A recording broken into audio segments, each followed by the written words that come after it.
Olá, você já conhece a minha oficina, não é mesmo? E também sabe que mecânica é comigo mesmo. Isso aqui é minha vida. Pois então, hoje a gente está começando o primeiro módulo do Telecurso 2000 Profissionalizante. Esse módulo vai se chamar O Universo da Mecânica e vai ter 5 teleaulas. E nessas 5 teleaulas, a gente vai dar um verdadeiro mergulho na história e vai ver como o homem inventou as suas primeiras ferramentas. Na teleaula de hoje, você vai ficar sabendo como eram feitos os objetos na Idade da Pedra, como os metais começaram a ser utilizados e como o ferro acabou se transformando no metal mais utilizado pela metalmecânica. Muito bem, está na hora de começar a afiar os nossos conhecimentos.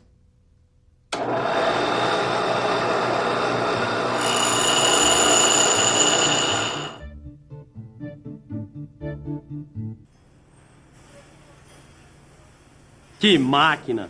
É uma máquina de comando numérico. Uma das coisas mais modernas que existe no mundo da mecânica. É máquina e computador misturado. É uma beleza. Ela está fazendo uma tarefa, você troca o programa e ela começa a fazer outra coisa. Quer dizer, é mais ou menos isso. Eu não vejo a hora de operar uma máquina como essa. Oba! Mas ela merece uma pessoa super esforçada.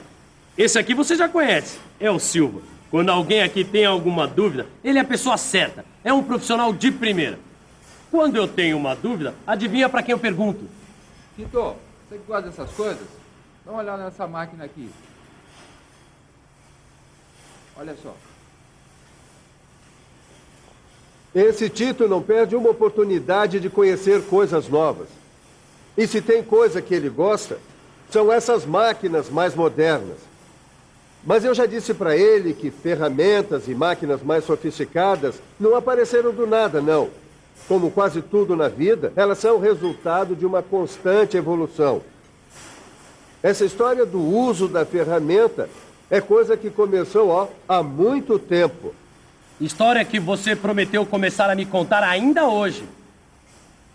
Opa, fim do turno. Fim do turno, começo da nossa história. Vamos lá para a sala de jogos, que a gente já vai começar a falar nessa história já. Promessa é dívida.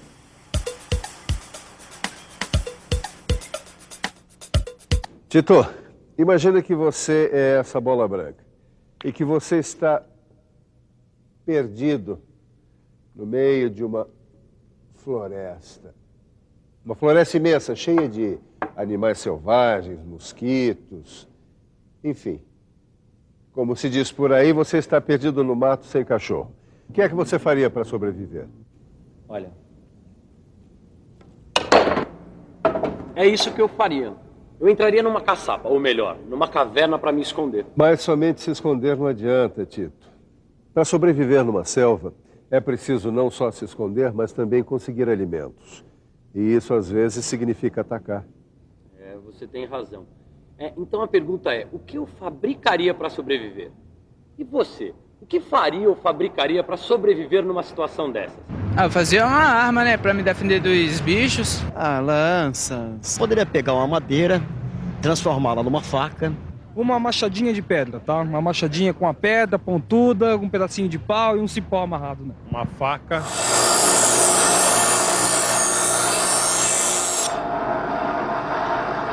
Fazer uma arma é uma excelente ideia para sobreviver na selva. Que tal uma faca como essa aqui, é? Ah, já sei. Você preferia uma arma mais poderosa, uma arma de fogo, talvez. Pois saiba que houve uma época em que uma faca como essa aqui seria considerada um verdadeiro luxo. Isso mesmo. Uma época em que o homem abriu seus caminhos a pau, pedra e osso. Uma época que ficou conhecida como a Idade da Pedra. As primeiras ferramentas e armas feitas pelo homem eram de pedra, madeira, osso e chifre. Para conseguir os primeiros objetos, o homem das cavernas teve que aprender a talhar a pedra. Esse foi o primeiro processo usado para a obtenção de objetos. Como a gente pode imaginar, era muito difícil e lento e impedia a fabricação de formas mais complexas. O sílex, um tipo de pedra bem dura existente na natureza, era o material mais comum para fazer estacas, machados de caça, utensílios e também para raspar peles de animais abatidos. O sílex, por ser bem duro, também funcionava como um perfurador, o que era bastante útil para fazer furos em madeiras e até mesmo em outras pedras. Ah, e tem mais. Eu não sei se você já reparou, mas olhando uma lixa bem de pertinho, a gente percebe que ela é feita toda de pequenos grãozinhos abrasivos. Essa ideia não é nova. Foi o homem primitivo que descobriu como polir suas ferramentas usando areia bem fininha. Ele umedecia a areia, colocava ela entre a ferramenta e o objeto e raspava um no outro, mais ou menos assim. O atrito entre o objeto e a areia deixava a superfície bem lisinha. Uma pedra polida. Foi assim, usando esses materiais e essas técnicas, que os homens da Idade da Pedra construíram suas armas e suas ferramentas. É lógico que hoje nós estamos muito mais bem servidos, mas eles, tendo que começar do zero, não fizeram feio, não. Puseram a cabeça e as mãos para funcionar.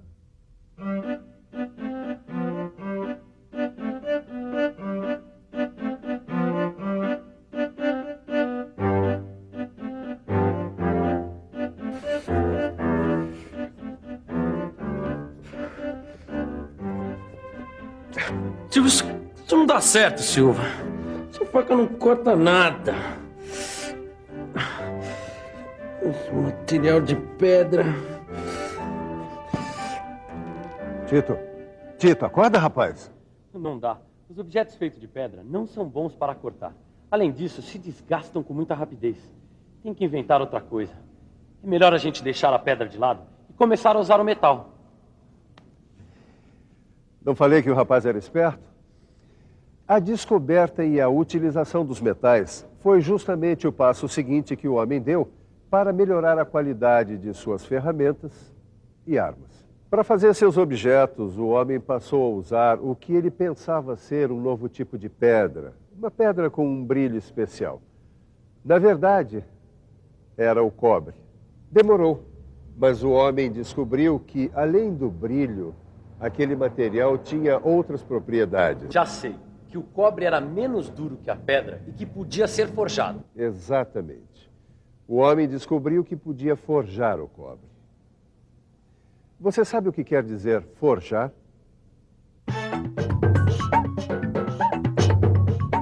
Forjar. Aquecer e trabalhar na forja. Caldear. Forjar um metal. Fabricar. Fazer. No começo, a técnica utilizada para fabricar utensílios de cobre era a deformação a frio, ou seja, era na cacetada mesmo. Mas o homem primitivo percebeu que quando se esquenta o cobre, ele fica mais mole e assim mais fácil de trabalhar. Essa técnica ficou conhecida como forjamento e significou um grande salto na produção de ferramentas, armas, recipientes e até mesmo de joias. É verdade que quando esquentamos um objeto de cobre, ele fica mais maleável e, portanto, muito mais fácil de ser trabalhado. Olha só.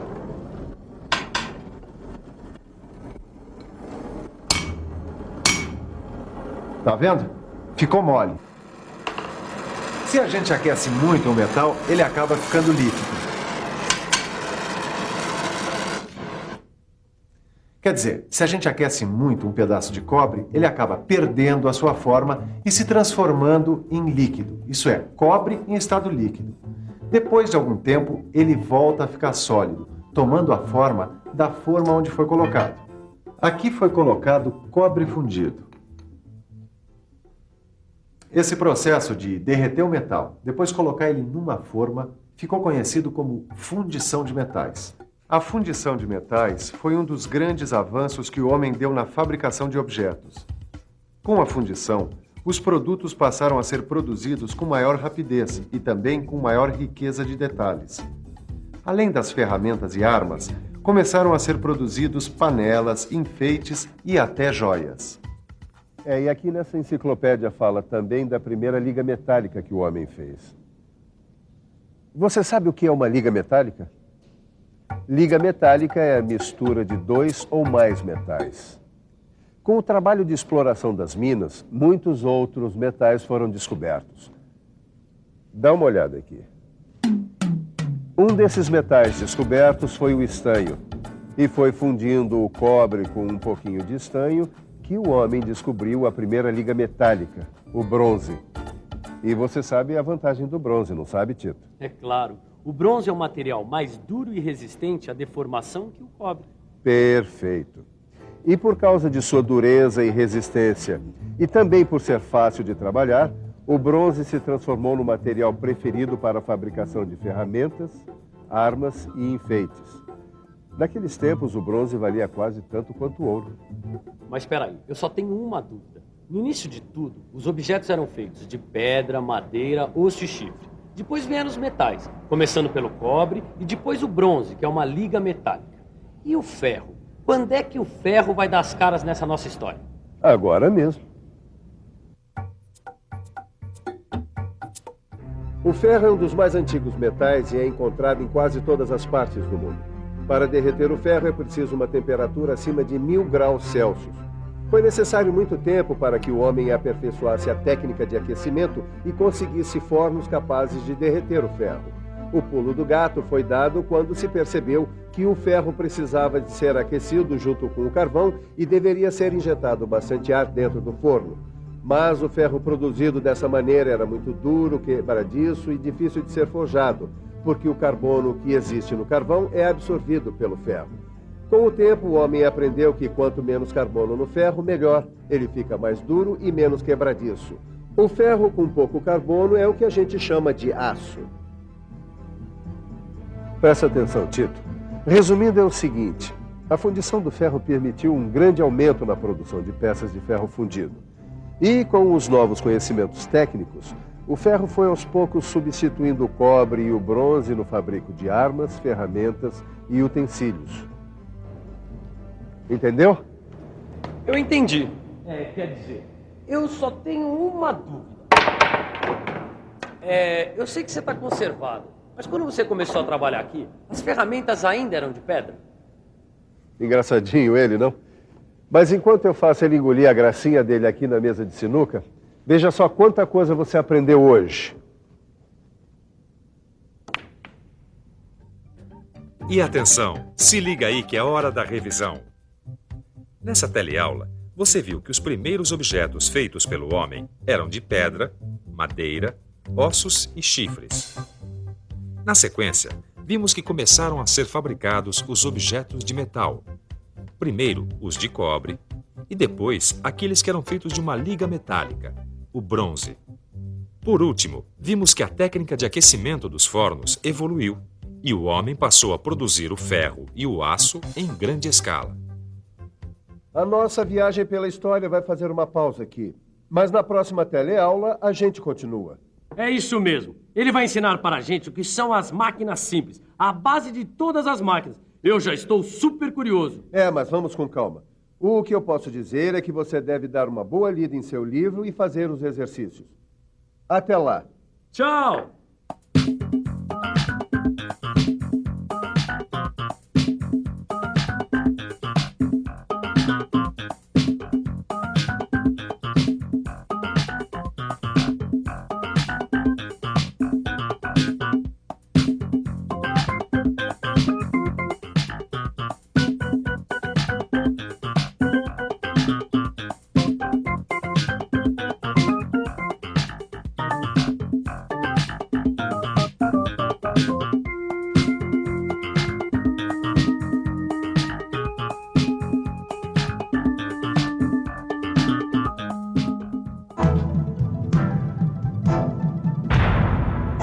Telecurso 2000, um programa de educação do Sistema Fiesp e da Fundação Roberto Marinho.